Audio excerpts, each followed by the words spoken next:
Hello friends, welcome back to Sahana kitchen. இன்றைக்கி சகானா கிச்சனில் மீன் chilli எப்படி செய்யலான்னு சொல்லி பார்க்கலாம் வாங்க. ஒரு ஜாரில் ஒரு 4 பல் பூண்டு, 2 துண்டு இஞ்சி, பச்சை மிளகாய் 1, சின்ன வெங்காயம் போட்டு நல்லா அரைச்சி எடுத்துக்கோங்க.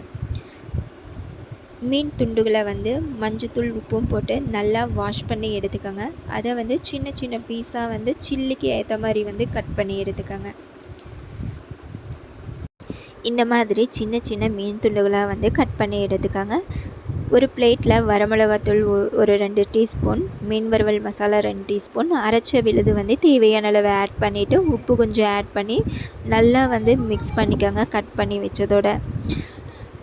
நெக்ஸ்ட்டு சூடான எண்ணெயில் போட்டு பொரிச்செடுத்தா மீன் சில்லி ரெடி ஆயிடுச்சு. ரொம்ப டேஸ்ட்டாக இருக்கும், அல்டிமேட் சுவையாக இருக்கும். ஸோ கண்டிப்பாக எல்லோரும் ட்ரை பண்ணி பாருங்கள். சகானா கிச்சன் சேனலை சப்ஸ்கிரைப் பண்ணாதவங்க சப்ஸ்கிரைப் பண்ணிக்கோங்க. லைக் பண்ணுங்கள், ஷேர் பண்ணுங்கள், கமெண்ட் பண்ணுங்கள். நோட்டிஃபிகேஷன் பெல் ஐக்கான்ஸை கிளிக் பண்ணுங்கள். அப்போ தான் நான் நியூவாக போடக்கூடிய வீடியோஸ் எல்லாம் அப்டேட் ஆகிட்டே இருக்கும். தேங்க்ஸ் ஃபார் வாட்சிங்.